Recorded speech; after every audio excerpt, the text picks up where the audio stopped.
overwhelming. Teman-teman tolong maafkan Pastor Radit dan teman-teman yang lainnya. Aduh. Oke, kalau dari gue sebetulnya pemuritan itu ada beberapa tingkatan menurut gue. Jadi yang pertama itu yang kita sadarin adalah personal level. Gue sebutnya personal level. Di sini yang tadi Pastor Kristo bilang kalau kita tuh benar-benar memuridkan beberapa orang yang benar-benar kita kepo banget hidupnya, kita bertanggung jawab, kita mendampingi, mengequip buat anak-anak ini. Nah, buat gue saat ini megang 7 orang. Kenapa 7 orang? Karena itu kuota gue. Kalau lewat 7 orang, waktu gue nggak bisa. Gue masih punya keluarga, gue masih punya pelayanan, punya pekerjaan, dan lain sebagainya. Jadi mungkin teman-teman, kalau personal level ini, teman-teman benar-benar mencari atau mendampingi orang-orang yang secara fokus lah. Ibaratnya kayak Tuhan Yesus 12 murid kan. 12 murid. Soalnya gue megang 8 sekarang. Iya, kalau nggak pusing banget. Tapi kan aku cuma megang 1, it's okay. Aku megang 2, it's okay. Tapi itu namanya pemuritan di personal level. Nah, dari personal level itu ada yang namanya camp level. Camp level ini yang kita sebut dengan komsel. Sel group. Itu namanya camp level. Tapi harus dimulai dari personal level kita dulu. Kita harus memuridkan anak-anak. Dari situ baru ada juga yang namanya camp level. Ini kayak komsel, kita saling mendoakan di situ, saling sharing firman, kumpulin saat teduh. Kumpulin saat teduh. Itu dulu gua disuruh kumpulin saat teduh. Kalau dulu. Terus abis itu ada saling mendoakan di situ, saling menguatkan. Nah, di situ sebetulnya gendernya bebas kalau udah sampai camp level ini di komsel itu. Itu gendernya bisa sama aja. Tapi buat gua, kalau gue yang personal level itu mendingan itu gender. Ya. Bukan pemuritan namanya, tapi modus. Nah, itu harus hati-hati. Aku mau memuridkan kamu, ujung-ujungnya jadian. Nah, ini dia yang paling bahaya, teman-teman. Jadi kalau di camp level itu kita bisa Semua gender. Yeah. Nah, dari situ, dari camp level, ada lagi yang namanya ini campus level. Nah, campus level ini yang kita sebut dengan youth. Atau ibadah raya, itu youth dan ibadah raya. Nah, di situ kita juga salah satu bentuk pemuritan juga. Tapi pastikan esensi dari personal pemuritan itu juga ada. Kita menjadi orang yang memuridkan beberapa anak-anak. Karena itu sangat penting. Dan itu adalah tugas kita semua, bukan tugas gembala saja, bukan tugas pendeta saja, itu semua tugas murid-murid Tuhan. Kalau teman-teman melayani sebagai pemusik atau sebagai drummer, jadilah drummer yang memuridkan. Kalau teman-teman menjadi asyir, jadilah asyir memuridkan. Kalau teman-teman menjadi singer, jadilah singer yang memuridkan. Itu dari gua sih tentang pemuridan level itu. Personal atau komsel.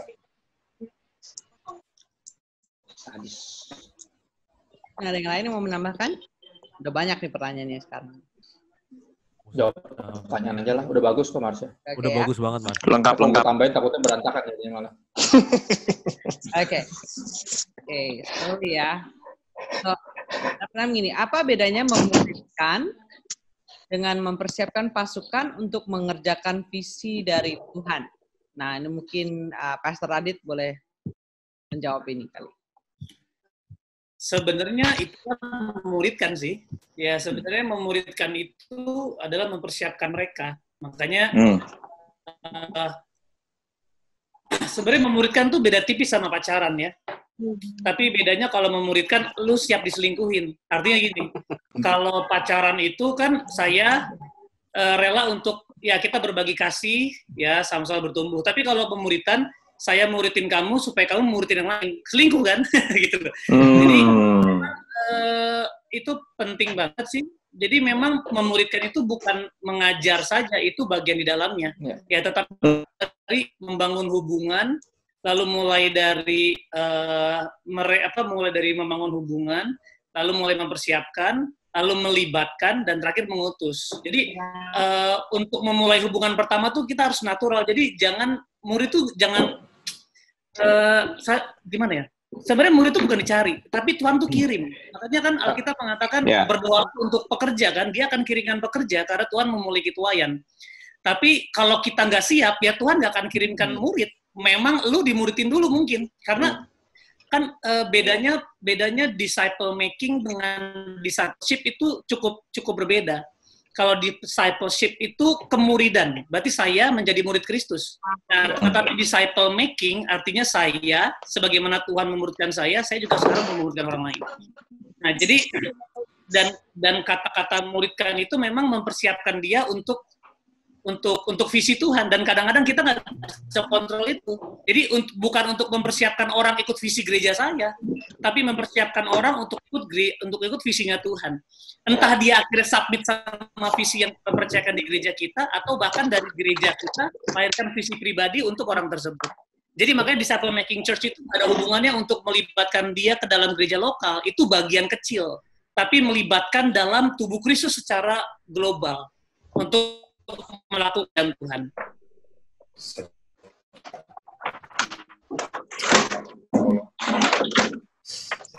Kamu ya,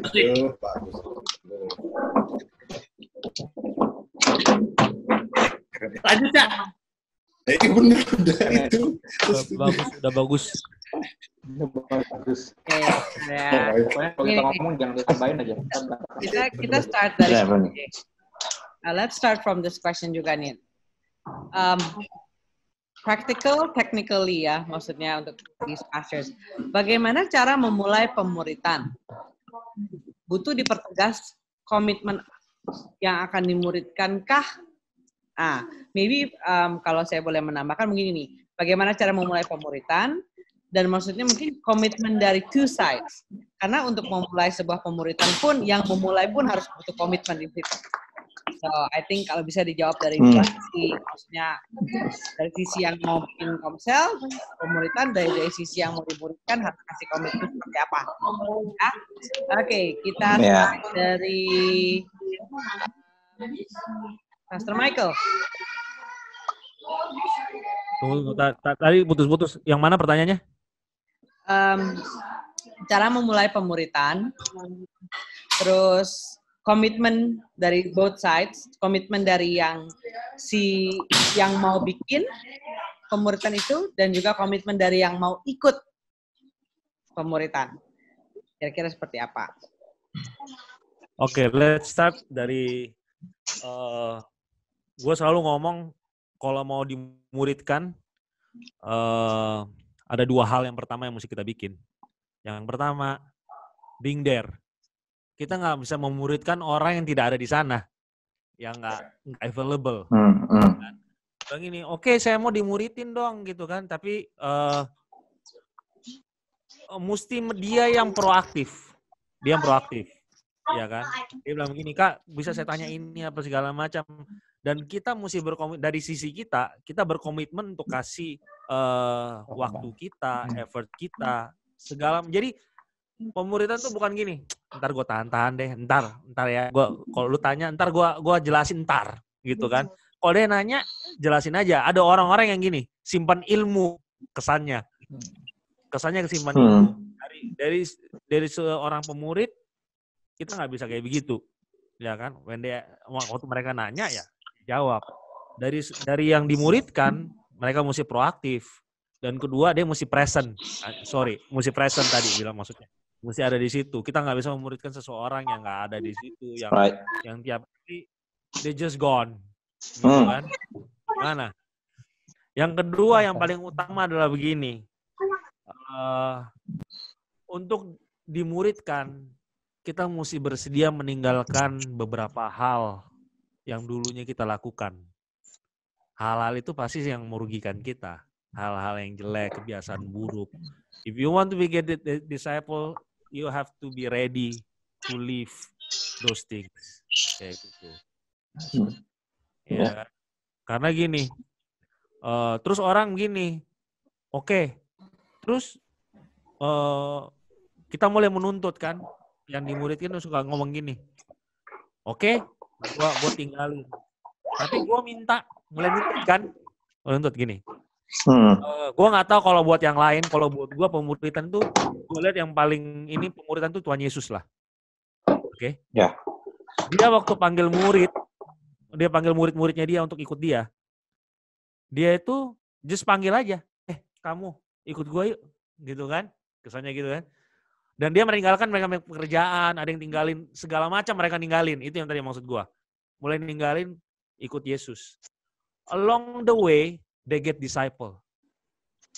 Jadi buat gua discipleship itu bukan yang formal, jangan bayangannya itu mesti wah, enggak, pemuridan itu bagi hidup. Pemuridan buat gua itu bagi hidup. Ya gitu. Jadi komitmennya yang satu being present, yang kedua yang dimuridin juga mesti berani meninggalkan kebiasaan-kebiasaan dia yang lama, yang merugikan gitu. Dari segi yang memuridkan, notabene just one word, bukan one word, satu kalimat sih, bersedia direcokin. Itu aja. Ya. Nah, that's from me. Gimana kalau dari Pastor Christopher Tapiheru? Setuju. Kalau gue bagi dua dalam namanya fasilitas sama otoritas. Kalau lu nggak mau tunduk otoritas, ya nggak usah ngarepin fasilitas. Maksudnya, itu berlaku. Kalau gue nggak punya akses ke hidup lo, ya lu juga ngapain gue buka akses lu ke hidup gue gitu maksudnya. Orang kan minta dimuridin, ya harus siap ditegur, diarahin, ya diatur-atur sampai level tertentu gitu. Fair-fairan aja sih. Karena kan gue buka akses biar dia masuk sampai bisa nanya kapan aja, kontak kapan aja. Dan makanya tadi kayak Marsha bilang ya nggak bisa terlalu rame lah. Kalau gue sih ini yang buat personal ya. Kalau buat yang umum komsel itu ya datang dan pergi sih. Itu orang-orang yang belum sampai level personal level. Kalau ini gue bicara personal level ya tadi makanya udah sampai komitmen kan. Kalau komsel kan lu bisa datang pas lagi bisa. Kalau yang nggak bisa ya udah. Emang kalau udah yang personal level udah komitmen. Komitmen kan bicara dua belah pihak. Gitu sih. Gua kasar dalam tanda kutip gue kasih fasilitas connect ke gue. Lu juga mesti tunduk sama otoritas sampai level itu. Kayak mentoring lah. Kalau nggak mau diatur ya nggak usah nanya-nanya gitu. Kalau bahasa gue tuh kalau lu belum mau taat cuman lagi pengen tahu nggak usah nanya-nanya. Karena nggak ada gunanya lu nanya-nanya. Gue kasih tahu juga lu nggak bikin kan gitu. Gitu. Kalau mau dimuridin tuh dia harus sudah siap dikoreksi, siap diarahin, siap mendengar. Tapi kalau nggak di situ kayak Pastor Mike bilang, planet gitu orangnya. Kadang ada, kadang kagak. Ya itu kan nggak jelas berarti emang nggak mau dimuridin. Ya, itu sih kalau dari gua. Sekarang kita ke pertanyaan berikut ya. Ya. Mana ya? Ayo baca, lupa.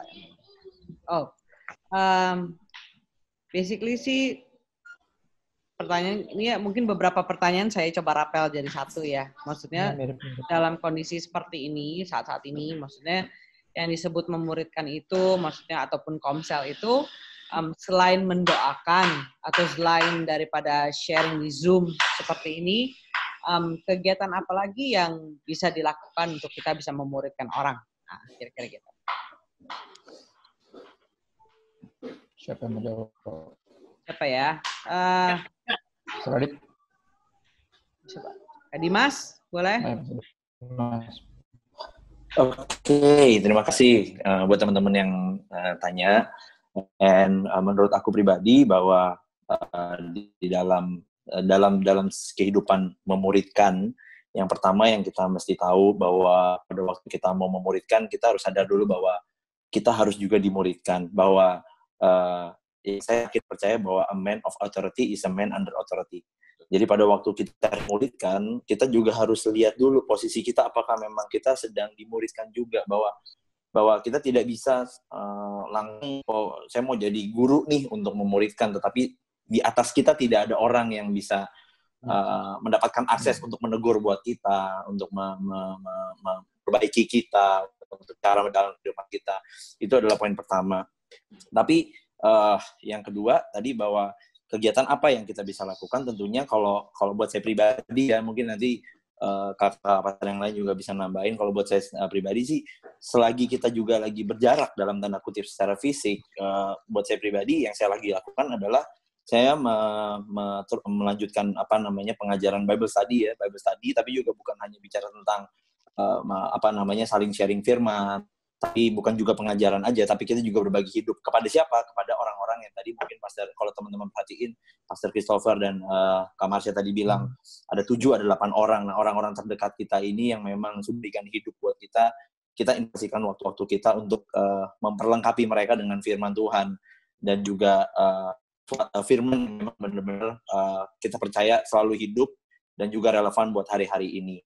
Lalu, di situ kita percaya bahwa ada satu kedalaman dan satu keintiman yang kita bisa usahakan di masa-masa PSBB ini, yang kita nggak boleh ketemu secara fisik. Tetapi buat saya pribadi itu sesuatu yang sangat ampuh ya buat saya untuk to do the Bible study, untuk bisa mengajarkan firman Tuhan gitu, terus berbagi tentang hari-hari ini dan lain sebagainya, bukan hanya untuk mengajarkan tapi juga mendengar feedback dari mereka sedang berhadapan dengan apa. Dan adalah baik kalau misalnya memang dari mereka kita persiapkan juga, seperti tadi Pastor Radit bilang, kita mempersiapkan dia juga untuk bisa melepaskan kembali apa yang mereka terima kepada orang-orang yang look up sama mereka. So kalau di dalam gereja Kadimas kita bilangnya connect group leader. Jadi connect group leader itu adalah orang-orang yang bisa membawahi beberapa orang lagi yang ada di dalam satu komsel besar. Nah, jadi dari apa yang kita investasikan tadi terhadap misalnya 7 atau 8 orang, nah 8 orang itu juga melepaskan kembali, coba untuk melatih atau belajar untuk mengajarkan kebenaran firman Tuhan buat hidup mereka yang lain, dan juga untuk bisa memberikan kekuatan dan sebagainya. Saya percaya bahwa bukan seberapa banyak kita perlu tahu dulu baru kita bisa mengajar, tetapi seberapa banyak yang kita sudah tahu, saya pikir itu adalah lebih dari cukup untuk kita bisa melepaskan itu sebagai kekuatan buat orang-orang yang kita muridkan hari-hari ini. Kalori, menurut aku seperti itu. So Bible study ya, untuk kita do Zoom gini, melakukan kalau Zoom kan kalau 2 orang one on one kan dia nggak ada 40 menit ya, bisa lebih katanya kan. Jadi kita bisa pakai ini sebagai sebuah media untuk Bible study. Setidaknya itu buat saya. Mungkin kakak-kakak yang lain bisa add on. Ya, mungkin dari Kak Marsha. Halo semua, balik lagi ke bersama saya Mas dan juga nggak boleh cerita. Oke, sebenarnya banyak sih yang bisa kita lakuin teman-teman ya. Kalau di komunitas saya, kita ngelakuin ada sama kayak tadi Kakak Dimas juga, ada kelas, kita bilangnya kelas-kelas gitu, ada kelas dasar kekristenan. Siapa tahu ada beberapa anak yang join sama kita belum pernah tahu nih tentang dasar-dasar kekristenan. Selain itu kita buka yang namanya curcol, itu curahan cerita online. Jadi di situ para leaders kita, bahkan leaders yang ada yang sedang kita muridkan dan yang sedang mau memuridkan, dia kita kasih kayak ruang untuk dia bisa memberikan hidupnya untuk berbagi cerita sama orang yang belum dimuridkan di komunitas kita. Tapi kita mintanya cuma 5 orang. Karena kalau lebih dari itu akan pusing, dia akan dengerin. Dan di situ apa yang dilakukan, di situ dia dengerin apa yang menjadi curhatan, apa yang menjadi stres, apa yang menjadi depresi, tentang kehidupan yang sekarang lagi terjadi di COVID-19 ini. Entah dia kehilangan kerjaan kah, kehilangan pacar kah, atau banyak hal lah. Pokoknya yang membuat dia galau, dia bisa cerita, bisa sharing di situ. Nah, di situ kita kerjanya adalah kita mendengar.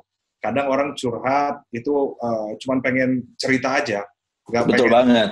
solusi sebetulnya. True. Dia curhat, cerita, kita dengerin sebagai pendengar, dan setelah itu kita doakan di situ. Jadi itu ada ruangan namanya curcol. Dan juga kita dorong juga leaders kita untuk mulai jalanin Instagram Live nih. Hari ini Instagram Live-nya, kamu punya materi apa, coba dikasih tahu ke kita apa yang kamu bagiin. Ya Kak, aku pengen bagiin tentang kedatangan Tuhan yang ke-7 kali. Bingung kan lo? Ke-7 kali? Dari mana? Nah, itu ya, pokoknya tentang hal-hal itu. Dia tanya-tanya seperti itu. Boleh nggak Kak? Nah, baru habis itu, oh yaudah. Kamu butuh narasumber nggak? Iya nih, aku pengen ngobrol sama, misalnya, aku pengen ngobrol sama Kak Dimas. Oh ya, nanti aku coba telepon Kak Dimas ya, kira-kira bisa nggak mau ngobrol tentang pemuritan ini, gitu. Jadi kita buka banyak ruang untuk mereka sekaligus belajar. Untuk mereka belajar dan berkembang. Dan juga kita juga ajak mereka juga pelayanan juga meskipun di rumah aja, dan ini juga biar mereka juga tetap gue bisa tetap bisa melayani, dan gue sangat terberkati sama Ko Mike Tenggala ini, di mana dia musiknya luar biasa ya, Nah, kita ikutin itu semua, tapi walaupun tidak sebagus itu, tapi tidak apa-apa. Tapi kita merasa, oh ya udah juga, karena Kak, kita nggak ada alat, nggak apa-apa. Start with what you have, pakai yang kamu punya. Ya mungkin emang suaranya memang agak-agak nggak sempurna, tapi seenggaknya mereka memiliki rasa memiliki, mereka, aduh seru nih, kita melayani sama-sama. Jadi kita melihat apa yang di Komsel kita ini, dengan apa yang kita punya, bukan apa yang orang lain punya. Nah, itu yang itu dari aku ya, teman-teman. Very good. Oke, lanjut ya pertanyaan berikut nih. Waktu kita memuridkan, ini juga beberapa question saya coba recap dikit. Waktu kita memuridkan, how far do we go? Seberapa dalam, kita go into their lives, sampai personal lives-nya mereka, kira-kira gitu. Sampai maksudnya bagaimana sampai mereka bisa punya sense of belonging di dalam Komsel kah, di dalam whatever komunitas yang kita bangun. Boleh tolong siapa ya? Radit deh, boleh. How far do you go waktu memuridkan seseorang? Sebenarnya memang sedalam, kan namanya pemuritan itu kan persahabatan ya, maksudnya sampai titik level tuh yang intim ya, intim dalam arti yang tadi Pastor Kisto sama Masya share bahwa Yesus pun sebenarnya juga nggak go that far sama 12 muridnya. Yesus punya crowd. Yesus punya crowd itu orang-orang yang berbondong-bondong, dia pun juga perhatikan itu walaupun tidak seperti yang lebih dekat. Lalu Yesus punya publik, murid-murid publik yang 70 orang. Lalu Yesus punya personal yang 12. Tapi Yesus punya 3 orang yang intim ini yang ketika dia mau bangkitin orang mati cuma dia yang dikasih tahu. Waktu dia mau berdoa cuma 3 orang ini yang dikasih tahu. Bahkan Yesus menunjukkan kelemahannya cuma sama 3 orang ini. Ya maksudnya Yesus nangis, Yesus berpuluh darah, terus Yesus juga menunjukkan sisi di mana waktu dia takut sama orang-orang yang intim ini. Jadi saya rasa ada level-levelnya sih. Kita juga nggak bisa berada dalam sama semua orang. Tetapi ada orang-orang yang benar-benar kita tahu sudah dekat ya dengan intensitas yang lebih sering, dengan kedekatan lebih sering, kita bisa mulai berbuka, khususnya leaders. Leaders harus terbuka duluan sih. Jadi kalau kita mau yang dimuridkan kita terbuka, maka kita juga harus terbuka. Tapi bukan terbuka untuk jago-jagoan dosa ya, bukan sih. Tapi kayak secara natural tuh kita bilang kayak, gue gak mau bikin lo jadi orang sempurna lo. Gue pengen bertumbuh bareng lo. Mungkin gue lebih duluan, tapi gue care untuk kita sama-sama saling menundukkan diri ya, bukan cuma si yang dimuridkan menundukkan diri kepada seorang pemurid, tapi sama kayak Yesus ya. Yesus kan juga menundukkan diri kepada jemaatnya untuk mati buat jemaatnya, tapi jemaatnya juga menundukkan diri untuk taat otoritas kepada Yesus gitu, untuk menghormati, untuk tunduk sama seperti istri kepada suami. Jadi letak kedalaman ini nggak bisa dimiliki oleh semuanya karena nggak semuanya juga siap. Tapi kalau pertanyaannya sedalam apa ya, sedalam sampai bahkan khususnya kalau ini harus gender yang sama ya, kita harus tanya sampai ke pengalaman di masa lalu, khususnya hal-hal yang seksual, hal yang traumatis, karena pemuritan itu bukan tentang memenuhi sekedar dengan pengalaman firman, tetapi kan ada namanya pemulihan. Nah, Mbak belajar dari ada dari Pastor Ferry, Bro Abeng, dia cukup kuat dalam pemuritan. Dia bilang kalau pemuritan itu ada 2 level, yang namanya counseling, ada namanya mentoring, ya. Kalau atau coaching. Nah, kalau counseling itu berarti kita membawa mereka dari hari ini sampai masa lalu mereka. Jadi kita mulai tanya, lu pernah berhubungan seks nggak? Nah, ini perlu ditanya teman-teman, karena hal-hal seksualitas itu penting sekali menyangkut kesembuhan jiwa kita. Harus ditanya bagaimana keadaan dia sama orang tua, pernah mengalami trauma kah, pernah mengalami abuse kah, dan sebagainya. Nah, lalu yang kedua mentoring. Kalau mentoring ini bukan bicara tentang masa lalu, tapi coaching ke depan, tentang bawa mereka ke masa depan. Nah, kadang-kadang ada orang yang nggak bertumbuh karena masa lalunya nggak diselesain. Nah, cuman ada juga orang yang masa lalunya it's okay, tapi dia nggak mau menatap masa depan. Dia selalu hidup dengan ketakutan, takut ambil resiko. Nah, dua hal ini.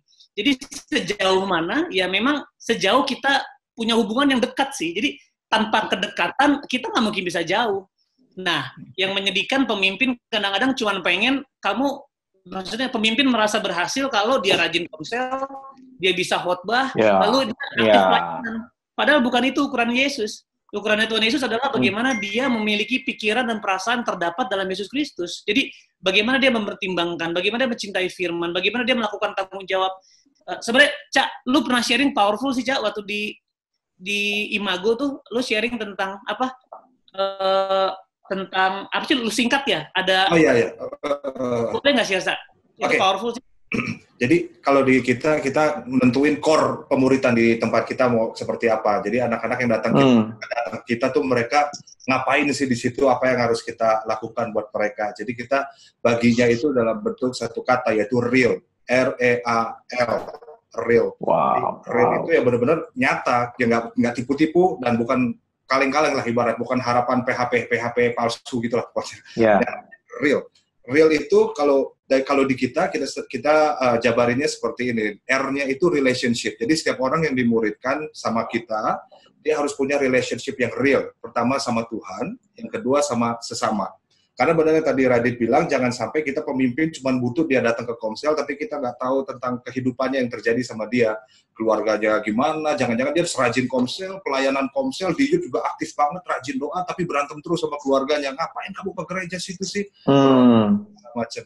Nah, jadi kita harus tahu tuh sampai situ-situ, dan dari situ baru setelah relationnya real, gitu nyata gitu ya, sungguh-sungguh benar-benar, antara dia ketemu Tuhan, karena perubahan itu bisa terjadi gara-gara dia ketemu Tuhan, dan setelah itu kita sebagai pemimpin agak susah untuk membuat dia berubah, dan kadang kita tuh sampai gemes, lu nggak berubah-berubah gimana sih? Karena itu bukan bagian kita untuk berubah dia, bagian kita adalah mendampingi dia gitu kan.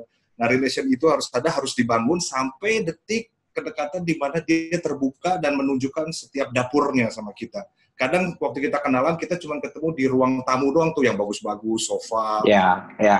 Tapi sampai ke dalam itu, kita nggak lihat yang namanya dapur-dapurnya yang berantakannya seperti apa. Nah, makanya hubungan itu terus dibangun. Jadi, dia bisa cerita, Kak, gue jatuh lagi, Kak, sorry banget, Kak, sama cewek gue, Kak, gue mabok lagi nih, Kak, aduh, gue pakai lagi nih. Itu sebuah relationship yang dibangun sampai dia percaya untuk cerita sama kita. Gitu. Dan yang kedua adalah E-nya itu equip. Waktu dia datang ke kita harus equip mereka, gimana cara pacaran, gimana dalam berpacaran dalam Tuhan, gimana doa seperti apa, dan gitu-gitu. Pokoknya kita equip mereka tentang banyak hal, tentang values firman Tuhan. Di situ kita bimbing mereka, kita ajar mereka dan segala macam. Itu di-equip. Dan dari situ ada A-nya itu adalah accomplish. Kita harus dorong mereka untuk menyelesaikan apa yang belum terselesaikan.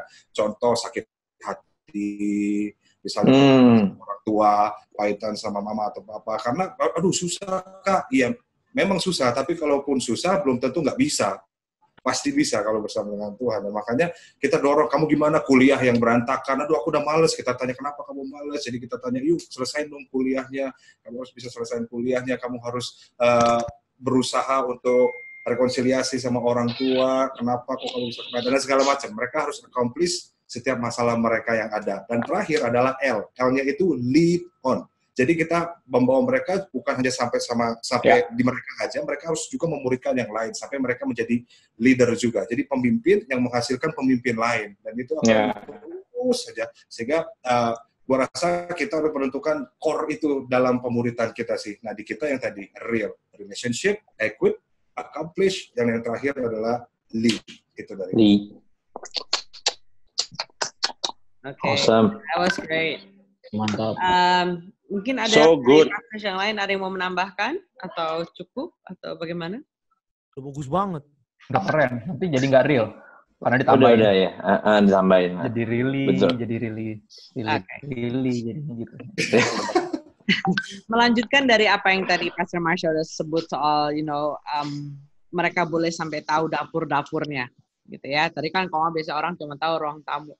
Nah, ini tadi ada satu pertanyaan, gimana kalau misalnya mereka udah sedemikian dekat gitu, tapi ternyata malah jadi boomerang balik, malah kedekatan itu vulnerability yang mereka udah tahu malah malah dipakai buat jelek-jelekin si leader. Nah, that happens. Oke. Mungkin ada yang punya pengalaman begitu di antara leaders ini yang di step dari belakang ada? Oh, maksudnya jadi kita udah cerita vulnerability kita sama our disciple, terus mereka post di story gitu lah ya berarti ya. Iya, terus mereka malah jelekin lah. IG live. IG live aja. Gimana? Nah itu, ada yang punya pengalaman itu mungkin boleh. Kalau gue sih biasa ceritain kegagalan gue di hadapan jemaat sih, jadinya mereka nggak punya bahan gosip. Soalnya semuanya terbuka. Jadi kayak Radit tuh. Radit kan ceritain apaan aja. Maksudnya gosip itu kan ada karena cuma berapa orang doang yang tahu. Yeah. Kalau lu kasih tahu ke semua orang, mereka nggak punya bahan. Karena semuanya udah tahu. Nggak eksklusif lagi dong ya. Iya. Benar. Gosip bodo amat. Di November gue juga terbuka kan sama... Kan tujuan gue terbuka awalnya kan biar dia terbuka kan. Kan itu. Jadi mau itu infonya di kemana-mana juga no problem. Kan tujuan gue membuka diri pertama adalah biar dia terbuka. Karena kalau orang nggak terbuka kan susah. Kita mau bawa kemana juga bingung kan. Masa lalunya gimana. Kita mau ke depan juga susah. Gitu. Kan ide November gitu. Kayak Daud bilang sih. Daud kan dengan berani bilang saya menceritakan pelanggaran saya di congregation, kata Daud. Jadi semua orang tahu pelanggaran. So good. Yeah. No problem lah buat gue sih. Kalau gue sih. Tahu deh yang lain. I think sama ya. Kalau buat aku pribadi sama Pastor Kristo juga. By the grace of God juga maksudnya semua orang yang memang kenal, banyak dari mereka, apalagi yang di gereja lokal kami, saya di PIC, itu juga udah tau lah Pastor Dimas tuh masa lalu kayak gimana gitu. Saya nggak bangga dengan masa lalu saya, tapi saya juga nggak malu untuk menceritakan, karena itu adalah karya Tuhan yang benar-benar bisa merubah sesuatu yang parah banget, yang dunia udah anggap, bahkan dunia nggak nganggap, tapi dia bisa buat sesuatu yang luar biasa. Dan jadi setiap kali saya approach untuk bisa membuka diri, menceritakan bagian-bagian tertentu dari masa lalu yang memang diperlukan untuk saya angkat untuk bisa membangun jembatan, saya secure sih. Jadi untuk udah nggak apa namanya, udah nggak pikir terlalu panjang dan lain sebagainya, karena memang sebagian besar dan mereka yang udah lama bareng-bareng sama saya juga udah tahu gitu. Jadi I think it's not an issue, bukan isu lagi. Tapi mungkin belum tahu deh, Bu, dengan Kak Marsha mungkin bisa tambahin. Cukup bagus. Bagus. Mantannya banyak soalnya. Ya Tuhan.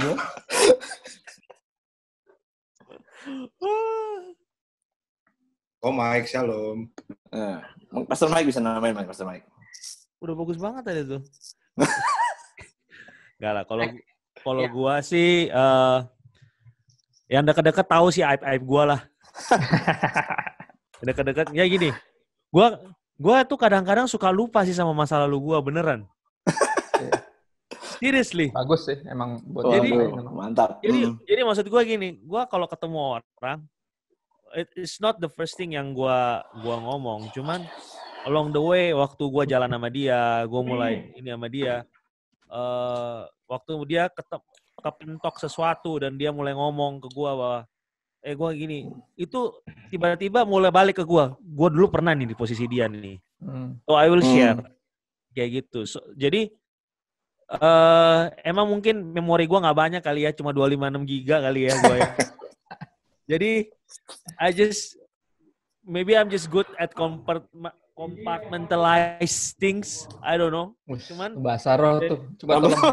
Wow. Apa tuh artinya? Itu apa Pastor Mike? Karunia menafsirkan itu apa iya, tuh? Aduh. Jadi susah banget.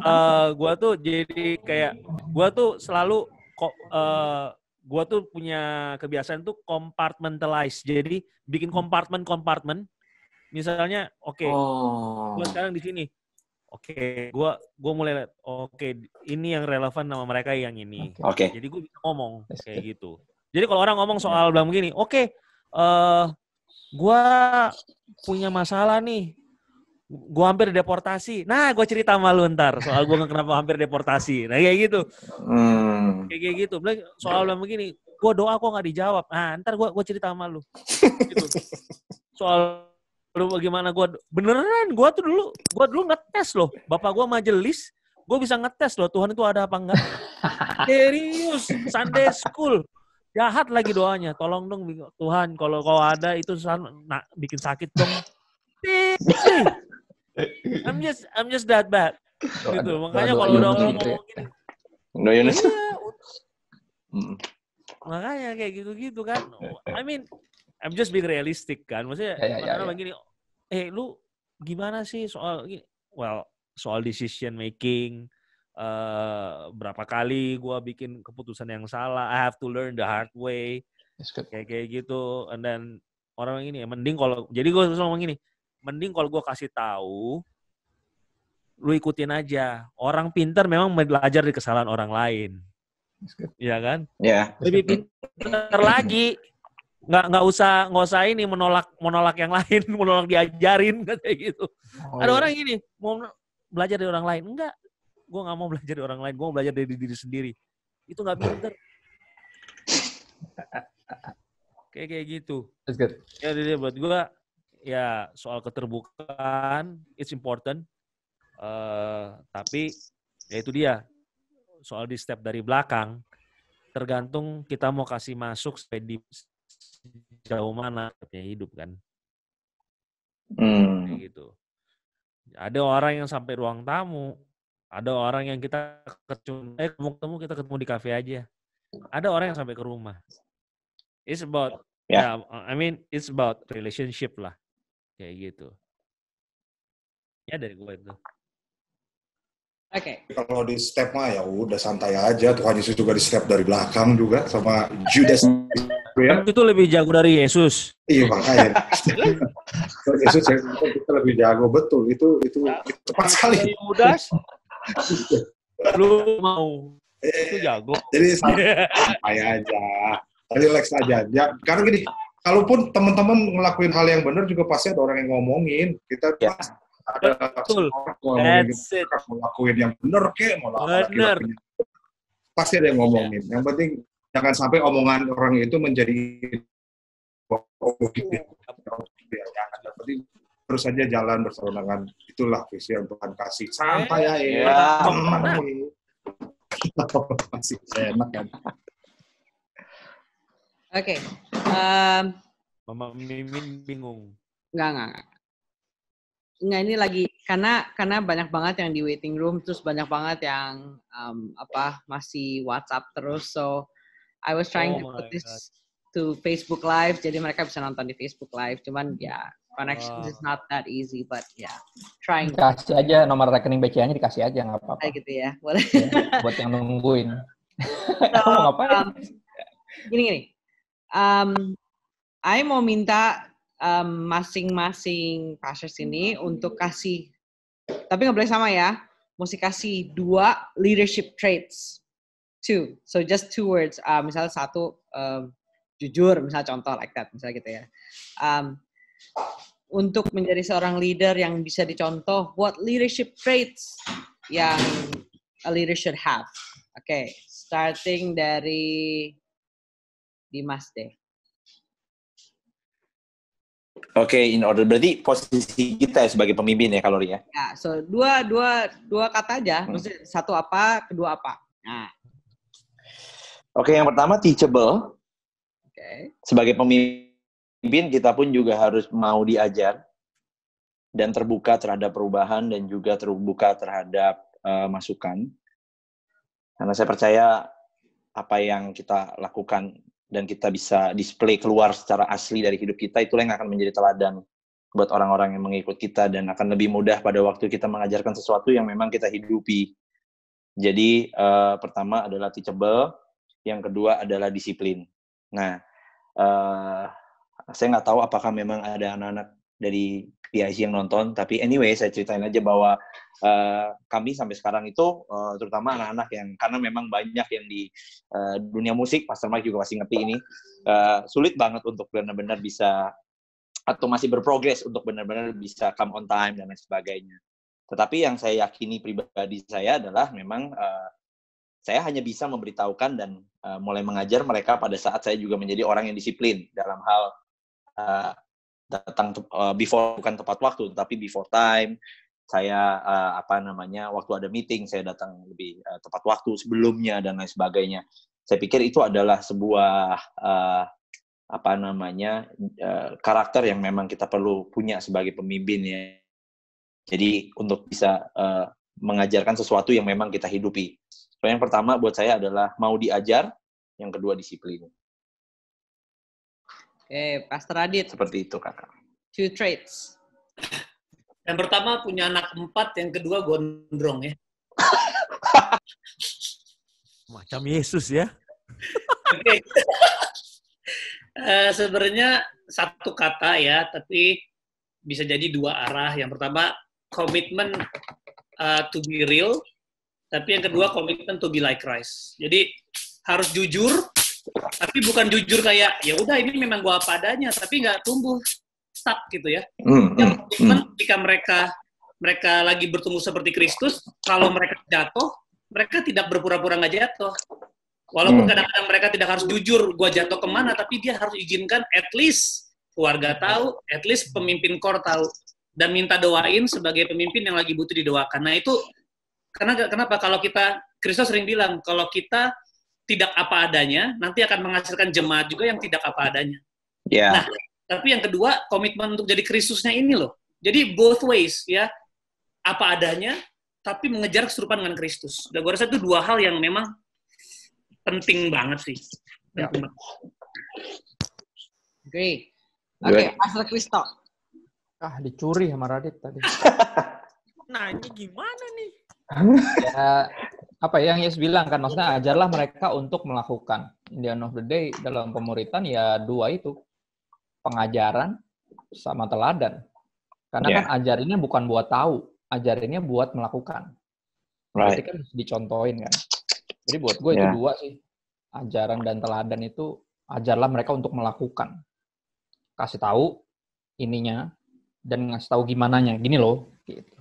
Karena tugasnya bukan buat ngasih tahu doang, tapi benar-benar bikin mereka bisa melakukannya juga. Jadi itu aja sih kalau gue pegangannya. Oke. Berhubung gue lagi mau ngerjain gembala gue sendiri, jadi biarin aja dia paling susah. Sekarang coba boleh Mars ya. Paling susah dia ntar habis gue udah bingung nih, udah pada. Nggak tahu mau ngomong lagi. Buat gue cuma 2 sih yang paling penting, dan ini memang cuma 2 doang disuruhnya. Cuma 2 doang ya? Iya. 2. Oh iya, maaf. Buat gue nih, untuk dalam ini ya, ini penting banget. Ini harus kita renungkan dalam. Serius apa enggak nih? Kalau lu serius. Yaitu yang pertama utuh dan asli. Come on. Tuh gerejanya dia tadi. Lu mah nggak jelas. Udah pada diambil, bro. Utuh dan asli ya. Iya, gue pengen lucu dan asli atau apa? Lucu dan asli atau? Jadi apa adanya, benar utuh kan, kita ngerasa utuh. Jadi ya utuh aja gitu, ngeliat diri kita secara benar gitu kan. Kadang-kadang kalau aku nggak bisa, aku ada skill dan segala macam. Padahal yang Tuhan panggil sebagai pemimpin-pemimpinnya orang yang susah ngomong, orang yang penuh banyak kayak waduh lah tuh, tahu juga dan keren-keren lah pokoknya lah. Yang penting utuh, dan kita harus menjadi apa adanya, kita asli, kita harus asli. Capek lah pakai topeng lah, kalau kata gereja sahabat kita semua. Desain kaosnya mereka semua itu gimana? Iya. Itu satu lu masih nyontek itu. Kan asli tadi udah diambil tuh, komitmen to be real. Nah, asli tapi satu itu. Itu siapa tuh? Itu siapa? Tadi. Emang. Aslinya nggak boleh, utuhnya oke lah. Utuhnya oke. Aslinya nggak bisa ditoleransi. Coba mungkin yang lain. Ya holo. Jangan gitu. Situ terakhir. Aslinya nggak boleh ya? Kayaknya gue mesti. Ya udah. Sama kayak Kristo tadi kan dia bilang ajaran. Bukan nggak boleh ngambil. Nggak boleh, Pastor. Ada sesuatu yang lo belum bilang. Pengembangan ya. Melakukan apa yang kuperintahkan, dan Tuhan kan bilang perintah gini, aku berikan kepadamu perintah yang baru, yaitu kasihilah sesamamu manusia sama seperti. Jadi utuh dan mengasihi. Gimana? Benar kan, love, karena ujung-ujungnya adalah love, bro. Ujung-ujungnya adalah kasih. Kalau kita memberikan kasih, jadinya cuma Boleh, itu belum ada. Kasih. Utuh dan mengasihi. Wah, mantap. Oke, baik. Michael, Pastor Michael, mari. Udah habis, bingung udah habis. Udah habis belum diskografi? Jadi, the place of good tuh. Jadi utuh dah. Oke. Kalau buat gua, good leader itu great leaders. Mesti punya visi ke depan. Oh, itu dia. You gotta have vision. You gotta be a dreamer. You gotta be someone with purpose, gitu loh. Karena mau muridin orang. Waktu Yesus panggil murid-muridnya, dia bilang begini, Petrus ikut aku jadiin kamu. Kayak gitu kan. If you don't know mau ngapain sama dia, jangan jadi pemurid. You gotta know, when people follow you, you mesti tahu bahwa you mau jadiin apa dia. What do you see in his life? Gitu. Kalau you cannot see something in his life, don't do it, man. You waste everybody's time. Kayak gitu. Nah, yang kedua, you gotta be relevant. Wow. Right. Relevant meaning simple. Karena itu kemarin gue ada posting di Instagram gue bilang gini, do not complicate your life because complicate things in your life is costly. Mahal. Complicated life is very costly. Expensive, kan. Jadi, just being relevant, be real kayak bahasa Dimas ngomong kan. Buat gue itu, just be relevant. Jangan ngomong yang kebanyakan yang di sana. Our job is to make people's lives lebih simple aja. Yeah. And bearable buat dia. Jadi mereka bisa go pikul. Yeah. Beban yang Tuhan kasih buat dia lebih jauh lagi. Yeah. Itu aja. Dia mau jawab itu tuh.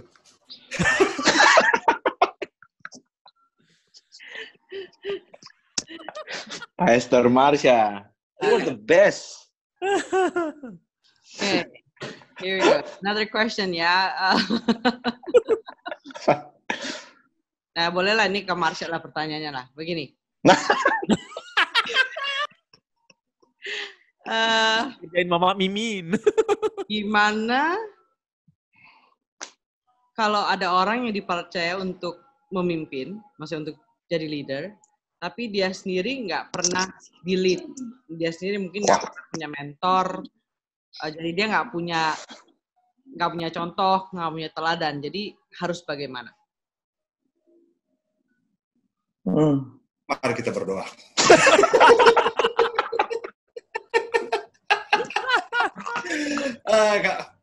Kalau buat gua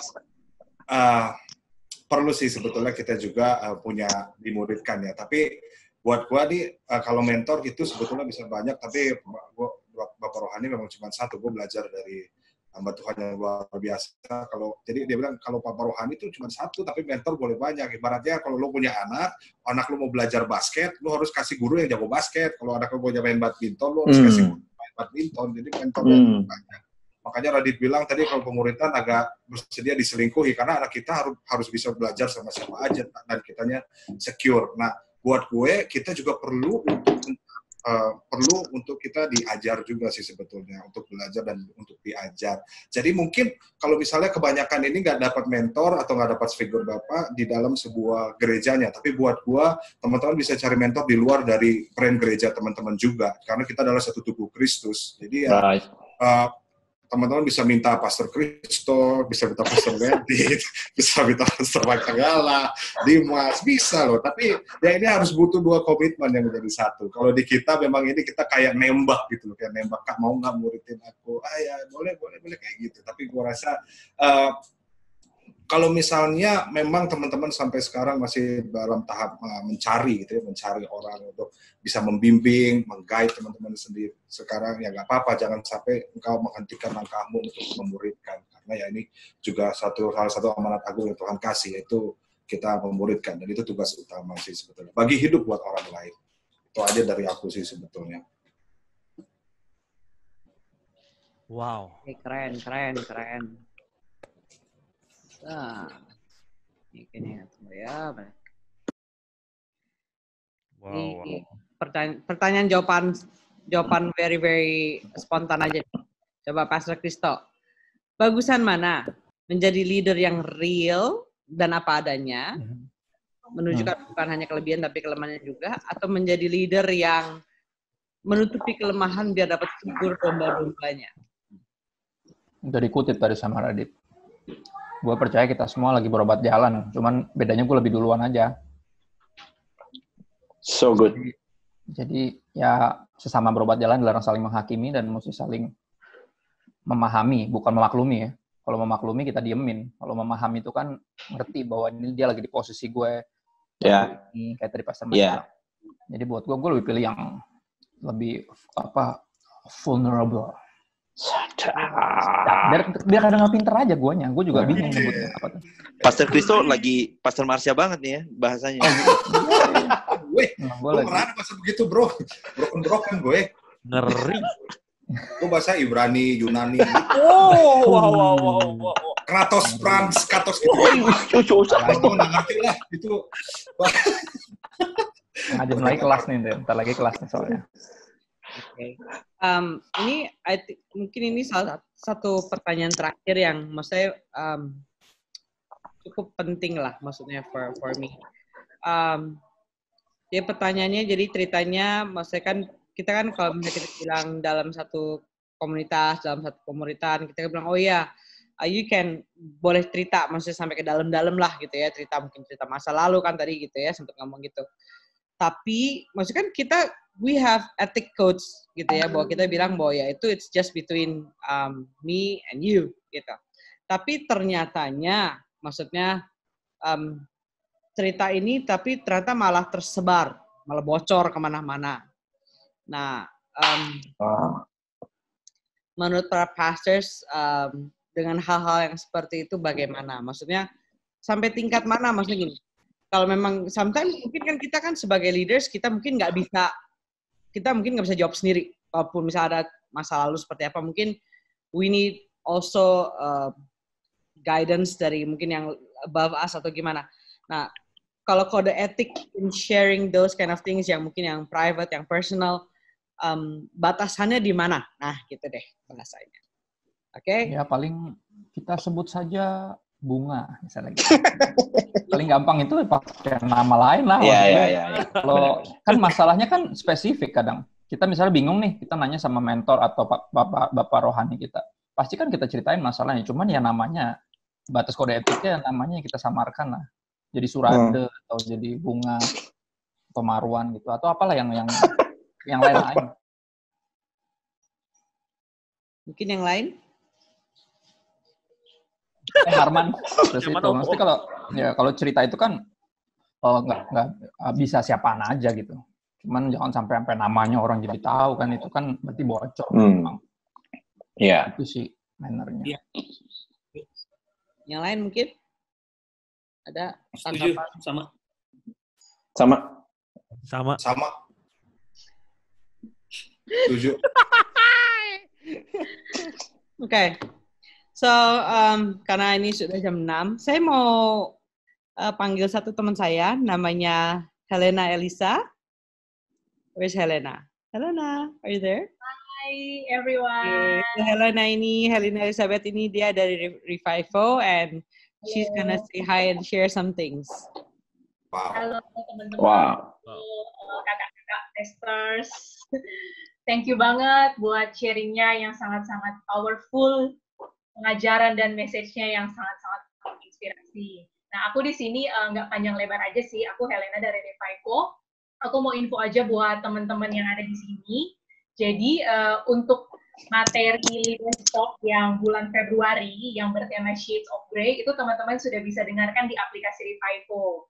Gitu. Jadi, mungkin teman-teman yang nggak sempat datang di Heart Space pas bulan Februari, atau yang ingin flashback lagi, karena waktu itu sesinya sangat-sangat luar biasa, apalagi ada kehadiran Kak Jo Patiasina, nah itu teman-teman bisa dengarkan lagi di aplikasi Revivo. Itu aja sih info dari aku. Thank you atas kesempatannya. Revivo, saya dengar-dengar katanya Revivo tadi mau bagi-bagi sesuatu. Iya, jadi bagi-bagi. Wow. Boleh Iya dong, dong. boleh dong. Biar semua yang sini kan kebagian sesuatu kan lumayan gitu ya. Boleh Nah, ya? jadi Kita main. gini, boleh banget. Oke, jadi yang dari Revivo disiapin apa nih? Ada free premium untuk teman-teman. Jadi buat teman-teman yang mungkin sekarang account Revivo-nya lagi basic, belum sempat beli paket premium, nah bisa aku kasih secara free gitu. Oke. So, saya kasih pertanyaan. 3 ya? 3 kan ya? Ya, 3. Oke. Jadi 3 yang paling cepat deh ya. Oke, saya kasih pertanyaan. 3 yang paling cepat untuk jawab di chat room. Oke, di chat room. Jadi 3 yang paling cepat untuk jawab. Dia yang dapat premium account dari Revivo. Oke, siap ya semuanya ya? Oke. Tadi ada satu singkatan lah ya, real, yang disampaikan sama Kak Marsha. Apa itu real tadi? Ayo.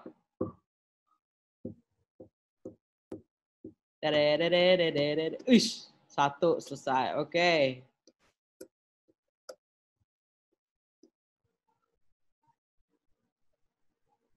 Oke. Oke. So here yang paling cepat menjawab paling lengkap itu adalah Blesti Clementine. Oke, Lucky Wahyudi. Terus Hendri Sanjaya. Nah, terus nanti ini gimana nih caranya, Kak Helena? Oh iya, nanti 3 orang teman-teman yang sudah disebutkan namanya tadi, boleh di chat ke chat room-nya untuk alamat email yang terdaftar di Revivo. Itu aja. Oke, jadi untuk 3 nama tadi, ya siapa tadi? Lucky Wahyudi, Blesti Clementine, sama Hendri Sanjaya. Oke, boleh kasih emailnya apa yang tergabung dengan account Revivo. Asik. Blesti sudah nih, Blesti sudah aku terima, Lucky juga. Si satu lagi udah, Hendri Sanjaya.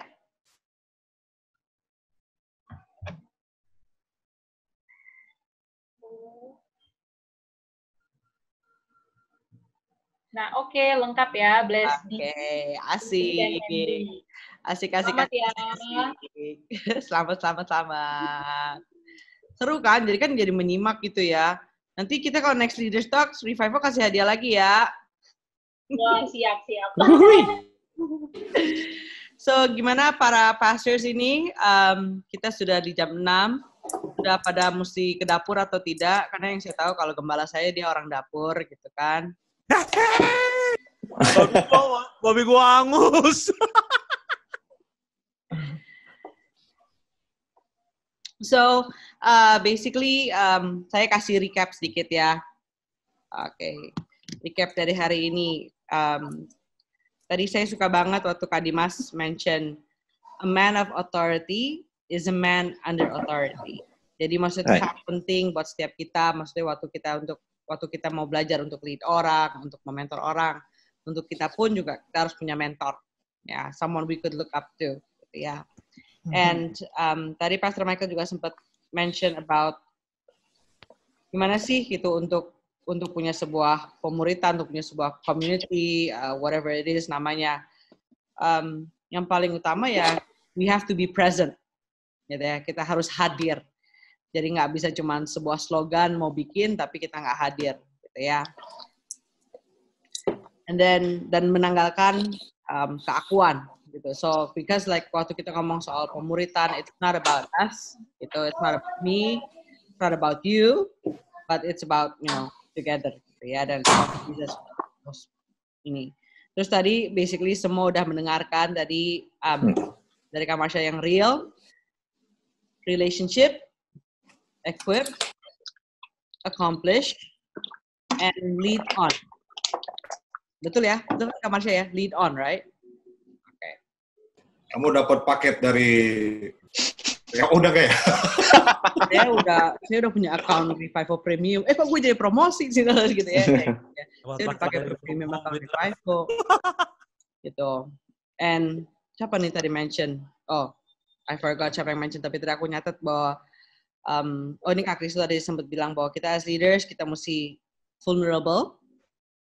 And tadi tadi mention Kak Dimas about being secure. We have to be secure. Ya. And traits of a leader. Nah, dari yang tadi masing-masing ini ke bagian dua-dua. Teachable, discipline, commitment to be real, commitment to be like Christ, ajaran, teladan, utuh, aslinya perlu sebut lagi ya. love, terus tadi yang paling terakhir, yang paling ini banget nih, harus punya visi. Sebagai leader mesti punya visi, mesti punya aim, mesti punya purpose. Karena ya kalau as a leader, kalau misalnya kita nggak punya visi, kita mau tuntun domba-domba kemana? Ya, right. Benar banget. Dan kita harus menjadi relevan. Ya, apalagi di zaman seperti ini, menurut saya being simple, being clear itu very very important. Ya, oke. So, saya rasa kita tutup dulu untuk kali ini. Nanti tunggu aja di Instagram para pastors ini.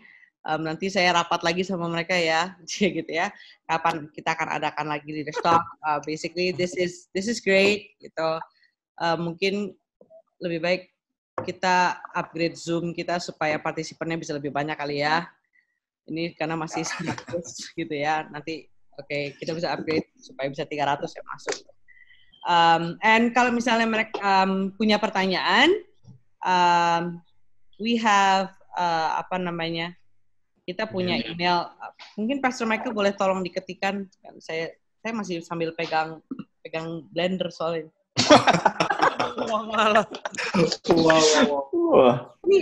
Ini mama-mama nih, tau. Gue udah kerja satu orang rumah nih, gue belum makan malam, you know. Tuh, my mom ya udah terakhir. You say hi to my mom. Sini sini. Hai, gitu. Hai Tante. Aduh, hai Tante. Ya kan? Ya, God is still number one sih.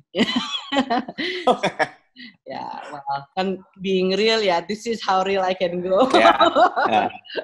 So, wow. Ya. Oke. So, mungkin kalau ada yang punya pertanyaan-pertanyaan, punya input-input, silakan boleh di email ke leaderstalk.askme@gmail.com. Oke? leaderstalk.askme@gmail.com itu tadi udah di-post alamat emailnya sama Pastor Michael. Ya. Oke, to close, boleh saya minta Pastor Christopher untuk berdoa buat setiap kita? Setengah jam nih. Gila lah. Yuk, mari kita berdoa. Kami bersyukur buat waktu yang Engkau izinkan kami miliki untuk berbagi, untuk bisa berkumpul via Zoom. Kami bersyukur buat kemajuan teknologi, kami bersyukur buat kondisi ini, bahkan kami percaya karena Engkau Tuhan yang baik, apapun yang Engkau izinkan terjadi, mendatangkan kebaikan, dan kami menikmatinya. Salah satunya ini kami bisa saling belajar dari satu sama lain, dan juga lebih punya banyak waktu untuk belajar, karena seringkali kami hanya fokus mungkin untuk mengajar, tapi nggak punya waktu untuk belajar, tapi sekarang Kau bikinin waktunya, dan di waktu ini Tuhan, ada sebuah berkat bisa saling belajar dari satu sama lain, dan bersyukur disadarkan bahwa kami nggak sendiri, bahwa ini panggilan bersama, dan sebuah kehormatan dari Tuhan untuk melanjutkan apa yang Yesus lakukan. Dan kami bersyukur, yang percaya Roh Kudus akan bimbing kami, menuntun kami untuk melakukan yang Kau mau untuk kami lakukan, khususnya berkaitan dengan pemuritan ini. Makasih Tuhan, di waktu-waktu ini kami tetap berdoa penghiburan dari Roh Kudus, kekuatan untuk tetap tenang dan tidak takut, tidak khawatir, tetap semangat menjalani hari-hari, tetap berani buat melihat segala sesuatu ada peluang ya yang mungkin sebelumnya kami nggak lihat, tapi kami bersyukur Sekali lagi Tuhan, kami serahkan hidup kami masing-masing dan semua pemuritan yang kami lakukan dan jalankan, bahkan pengembalaan di tiap gereja, di tiap komunitas. Kami percaya Engkau yang pilih kami dan Engkau mampukan kami. Kami berserah sepenuhnya pada anugerah Tuhan dan kuasa Roh Kudus ambil alih. Terima kasih Bapak. Kami tutup sesi ini, kesempatan ini hanya dalam satu nama, yaitu nama Yesus yang membuat doa kami bukan hanya didengar tapi juga dikabulkan. Terima kasih Bapak. Amin. Pimpin kami Roh Kudus. Amin. Oke, amin. Terus, Thank guys. you. Thank you, Mas. Thank you semua. Thank you Thank semua. you. Guys. Bye. God bless you. Bye. Have a great night. Terima kasih. Asik di rumah masing-masing. Thank you seluruh kota di Indonesia. Luar negeri. Dan di Thank you semua. Bali juga. Thank you. Thank you. Pontianak, Surabaya, Sidoarjo. Thank you Malaysia. Thank you. Thank you, Pastor semuanya. Salam dari Malaysia. God bless. Siap, Thank ya. you, Pastor. God bless. Thank you, Pastor. Semuanya. Thank you semuanya. Thank you. Thank you. Yes. Thank you. God bless. Dari hari-hari karantina berikutnya. God bless. Thank you.